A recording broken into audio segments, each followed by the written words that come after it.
देखिए क्वेश्चन 2019 का MP board का है, केमिस्ट्री का है। इसमें क्या है कि हमारे पास एक सैंपल लिया गया है जल का, ठीक है। उस जल में क्या है कि क्लोरोफॉर्म जो है, क्लोरोफॉर्म जिसका सूत्र ये होता है, ये तो है ही है, इसके अलावा कुछ अशुद्धियां हैं जिनसे जल में मिली हुई हैं, उसकी वजह से कार्सियोजन कार्सियोजन का मतलब होता है ऐसे एजेंट जिनसे कैंसर होता है। यानी क्लोरोफॉर्म और जो कुछ और अशुद्धियां थी, है ना, इम्प्योरिटीज थी, उनकी वजह से कार्सियोजन बन रहा है, जिससे पानी को पीने से कैंसर की प्रॉब्लम हो रही है, ठीक है। अब इसके बाद ये बताया गया है कि जो अशुद्धियां हैं उनका लेवल कितना है, 15 ppm। ppm का मतलब होता है पार्ट पर मिलियन, ठीक है। लेकिन इसने ब्रैकेट में ये मेंशन कर दिया है कि हमें वो पार्ट लेना है, क्या पार्ट लेना है, द्रव्यमान की दृष्टि से। यानी यहाँ पर 15, ये जो ppm है, ये द्रव्यमान क्या होता है, ग्राम में होता है और किलोग्राम में होता है। तो 15 ग्राम जो है वो मेरा 10⁶, 10⁶ क्यों लिया जा रहा है, क्योंकि 1 मिलियन में 10⁶ होता है। तो द्रव्यमान भी जब लिया जाएगा तो 10⁶ ग्राम होगा। क्यों ग्राम होगा, क्योंकि ये भी पार्ट हमारा ग्राम में है, और उससे कंपेयर करेंगे जैसे हमारे पास 1 होता है 10⁶ का मतलब हो गया, देखो 1 मिलियन का मतलब होता है 10⁶, ये याद होना चाहिए। अब उसमें हमें एक ppm लेना है, तो एक पार्ट लेना है। तो वही द्रव्यमान में जब देखोगे तो यहाँ 15 ppm है ना, तो 15 ppm है, और ये एक ppm में कितना होता है 10⁶, लेकिन हमें 10⁶ ग्राम लिया जाएगा। क्यों, क्योंकि इसने मेंशन किया है कि ग्राम में हमको लेना है, ठीक है। अब इसके बाद हमें बताना है कि द्रव्यमान के प्रतिशत में दर्शाएं। एक तो द्रव्यमान कितना है उसको प्रतिशत में बताना है, फिर सैंपल में मोललता बतानी है। कैसे करोगे? देखो अशुद्धियां जो हैं, यानी विलय, विलय का मतलब होता है जिसको मिलाया गया है। क्या बोल रहा हूँ, विलय का मतलब होता है जिसको मिलाया गया है। किसको मिलाया गया है, क्लोरोफॉर्म को। विलय का द्रव्यमान, अब विलय का द्रव्यमान का मतलब है किसका द्रव्यमान, क्लोरोफॉर्म कितना है 15 ppm का मतलब है 15 ppm का मतलब है 15 ग्राम, समझ रहे ना, 15 ग्राम, ठीक है।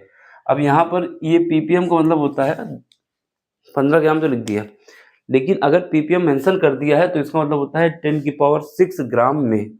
और 10⁶ ग्राम क्या है, विलायक, सॉरी विलय, विलयन होता है। विलयन क्या होता है, विलयन जो होता है वो होता है विलय का द्रव्यमान, विलय का द्रव्यमान प्लस विलायक, विलायक, विलायक। तो वो विलय क्या होता है, विलय क्या होता है जो हमने विलयन जिसको मिलाया है। विलायक क्या होता है जिसमें मिलाया है। जैसे यहाँ पर किसमें मिलाया जा रहा है, पानी की बात हो रही है, किसको मिलाया जा रहा है, क्लोरोफॉर्म को। तो क्लोरोफॉर्म का द्रव्यमान जो मिला है और जल का द्रव्यमान टोटल कितना आएगा, ये जो है हमारा द्रव्यमान है, क्या है, द्रव्यमान। ये हमारा आएगा 10⁶ ग्राम। ये बात समझ में आई कि नहीं, ये 10⁶ ग्राम क्यों आया, ये इंपॉर्टेंट बात है। यहाँ पर देखो इसने बोला है कि ppm का मतलब होता है, ppm का मतलब होता है पार्ट पर मिलियन, ठीक है, पार्ट पर मिलियन। लेकिन ये किसकी बात हो रही है, द्रव्यमान की। तो हम बताएंगे 10⁶ द्रव्यमान में। जैसे हम लोग 1 मिलियन लेते हैं तो 10⁶ होता है, लेकिन जब ग्राम में लेंगे तो 10⁶ ग्राम लेंगे, ठीक है।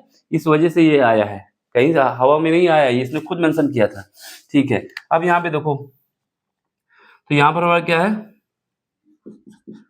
विलायक का द्रव्यमान निकाल लेते हैं। विलायक का द्रव्यमान,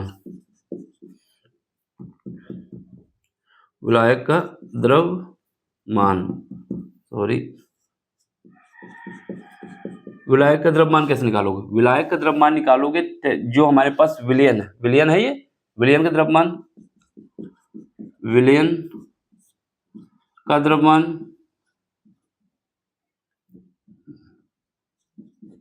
विलयन का द्रव्यमान माइनस विलय का द्रव्यमान, विलय का द्रव्यमान, मैं भी लिख देता हूं ये बार बार, द्रव्यमान, ठीक है।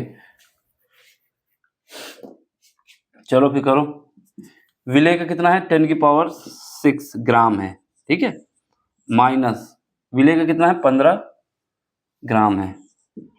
अब देखो यार 10⁶ ग्राम का मतलब है मिलियन के करीब है और ये 15 ग्राम है, तो अप्रोक्सीमेट क्या कह सकते हो, इतना कम घटाओगे इतने में से, बहुत ज़्यादा है ये बहुत कम है, तो हम कह सकते हैं जो विलायक का द्रव्यमान आया जिसमें मिलाया गया, किसमें मिलाया गया, जल में, वो द्रव्यमान लगभग सेम आएगा, ठीक है।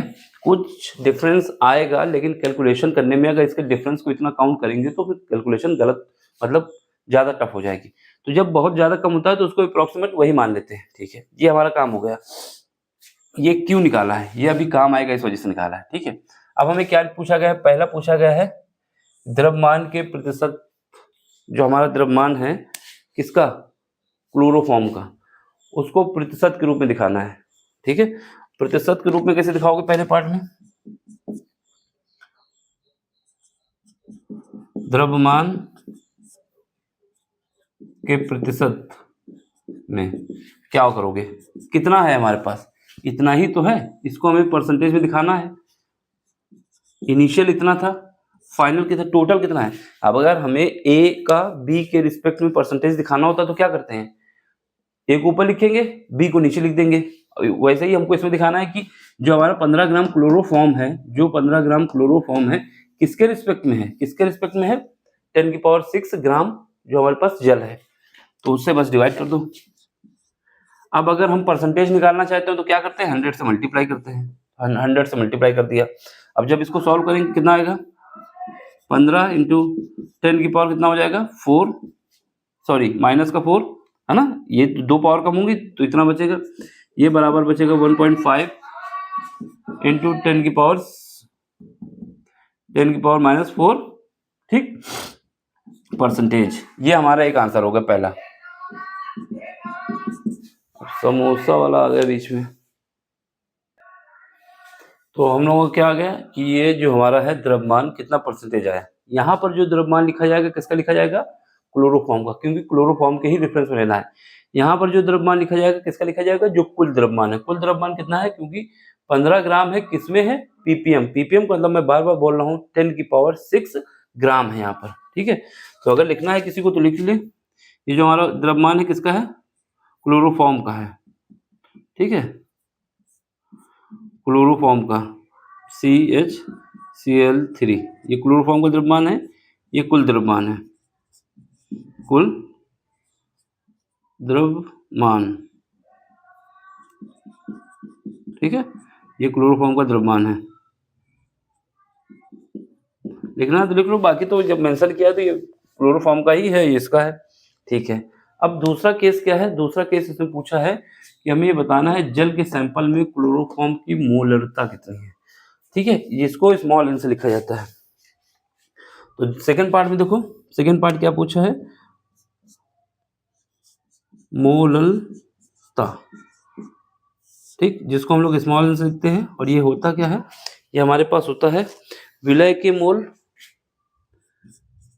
विलय के मोल और डिवाइड बाय होता है विलायक, विलायक का भार। और इम्पोर्टेंट बात यहाँ पर यह है कि जो विलायक होगा उसको केजी में लिखना होगा। क्या बोल रहा हूँ, विलायक का भार। विलायक का मतलब होता है जिसमें मिलाया गया है। अब ये क्लोरोफॉर्म किसमें मिला हुआ है, जल में मिला हुआ है, तो जल का भार। और हमने निकाला है विलायक का जो द्रव्यमान है कितना आया है, 10⁶ ग्राम आया है, ठीक है। इसको हम द्रव्यमान को अगर क्या करें, ये भार है, भार को द्रव्यमान ही कहते हैं। तो यहाँ पर जो अगर इसको ओवरऑल करेंगे ना तो ये हमारा 10⁶ ग्राम में है, इसको हमें मीटर में बदलना होगा, ठीक है। विलायक का भार। चलो अब विलय की बात आती है, विलय के मोल क्या है, विलय कौन सा है, ये हमारा क्लोरोफॉर्म है, क्लोरोफॉर्म है ना, इसका हमें मोल निकालना होगा। ये क्वेश्चन नंबर क्या मान लेते हैं, 1 मान लेते हैं। पहले विलय के मोल निकाल लेने हैं, विलय के मोल। विलय के मोल निकालने के लिए याद रखना, जो विलय का भार दिया है, यानी जो उसका द्रव्यमान दिया है, भार दिया हुआ है, विलय का भार, विलय का भार डिवाइड बाई अणु भार,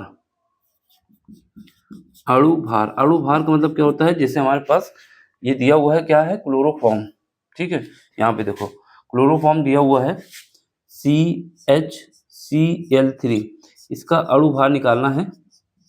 तो अणु भार निकालने के लिए क्या करते हैं, जैसे कार्बन का जो वेट होता है कितना होता है, 12 होता है, इसको निकालोगे। हाइड्रोजन का जो होता है 1 होता है, और क्लोरीन का कितना होता है 35.5 होता है। इन सबको जब ऐड करोगे तो उसका अणु भार निकल आएगा। जो हमारे पास कार्बन की जो वेट कितना होता है, कार्बन 612 होता है, तो 12 जो होता है वो वेट होता है। हाइड्रोजन हमारा H1, क्लोरीन का क्या होता है 17 और 35.5, ये जो वेट निकालना जाता है ना, तो इनके जो अणु भार होते हैं कितना है, कार्बन का कितना है 12 है, हाइड्रोजन का कितना है 1 है, क्लोरीन का कितना है, क्लोरीन का 35.5 है। लेकिन यहाँ पर कितने अणु, क्लोरीन के कितने अणु हैं, सॉरी क्लोरीन के 3 अणु हैं। कितने हैं, 3। तो 3 से मल्टीप्लाई करना होगा, इसको 3 से मल्टीप्लाई कर दो। अब जब इसको ऐड करोगे कितना आ जाएगा, इसको सॉल्व कर लेते हैं। ये तो 13 हो जाएगा, और यहाँ पर करोगे 15, 15 1 16, फिर उसके 15 1 16 हो गया, 3 3 का 9, 9 और 1 10, ठीक है। और ये पॉइंट लगा दो, एक बार और कर लेते हैं। 53 15, 15 1 16, 3 3 का 9 1 10, ठीक है। अब इसको ऐड कर दो तो कितना आ जाएगा, ये हमारे पास आ जाएगा 0.5 तो रहेगा यहाँ पर, 13 ऐड कर दोगे तो 19 आ जाएगा, इतना आ जाएगा, ठीक। ये हमारे पास आ गया, अणु भार आ गया। क्या आ गया, अणु भार आ गया, ठीक है ना।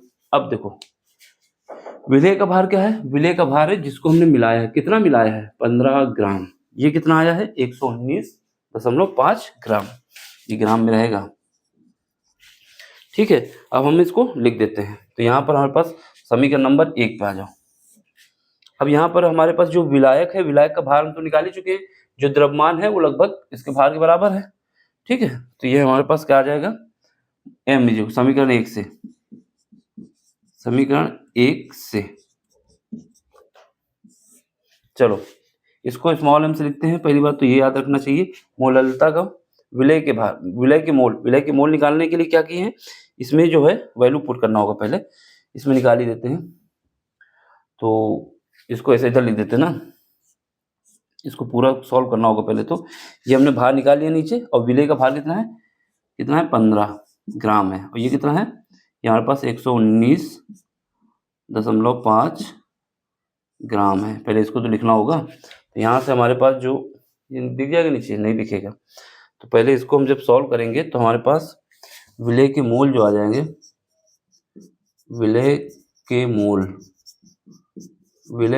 जो आ जाएंगे, कितना आ जाएंगे, वो आ जाएंगे हमारे पास 0.1, देख लो एक बार इसको, क्या वैल्यू आएगी 0.1252 मोल, ये आ गया। अब इस वैल्यू को उठा के यहाँ पे रखना है, विलय के मोल में कितना है 0.1252। जब इसको डिवाइड करोगे ना, इन दोनों को जब डिवाइड करोगे, इनको जब डिवाइड करोगे तो ये हमारा निकल के आ जाएगा। तो अगर एक लाइन और बढ़ा दी जाए नीचे ही, उसको ऊपर ना लिख के, इससे कन्फ्यूजन ना हो, यहाँ पर जो है अब विलय के मोल ये जो हमने निकाल लिया, विलय का मोल कितना 15, और ये कितना है, ये भी निकाला हमने 119.5।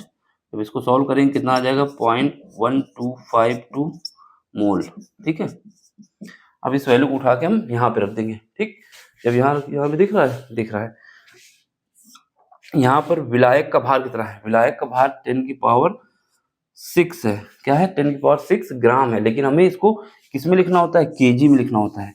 इस वजह से 1000 से मल्टीप्लाई 1000 से डिवाइड कर दो, ये ग्राम में है, इसको किलोग्राम में बदलने के लिए इससे डिवाइड किया गया है। जब इसको सॉल्व करेंगे तो m इक्वल टू हमारे पास आ जाएगा 0.1252 इंटू 10⁻³ m। यहाँ से m इक्वल टू मोललता आ जाएगी हमारे पास 1.25 इंटू, इसको 2 और लिखो, इंटू 10⁻⁴ m। ये हमारा आंसर है। देख लो, समझ लो, कहीं पर भी डाउट हो तो पूछ भी लेना, ठीक है। सिंपल सा क्वेश्चन है, बस क्लियर अगर कॉन्सेप्ट है तो कोई दिक्कत नहीं आएगी।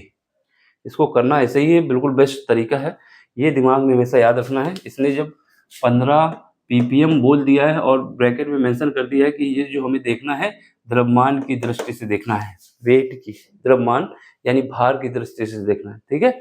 जब इसको देखना है तो ये क्या आएगा 15 पीपीएम। 15 पीपीएम का मतलब है कि हमारे पास 10⁶ ग्राम में 10⁶ ग्राम में 15 ग्राम है। ये मत सोचना कि पीपीएम मानेंगे तो इसको किलोग्राम मान लेंगे, तो 10⁶ किलोग्राम में 15 किलोग्राम थोड़ी मिलता है। अगर किलोग्राम 15 किलो मिल जाएगी अशुद्धि तो फिर जल कहाँ सही रहेगा, पीपी ग्राम में ही मिलता है, मिनिमम यूनिट रखी जाती है, ठीक है। तो इसको करने का यही तरीका है जो हमने दिया बताया, सब एक क्लियर किया कॉन्सेप्ट। बाकी अगर नहीं समझ में आया तो एक बार और देख लेना, समझ में आ जाएगा, ठीक है।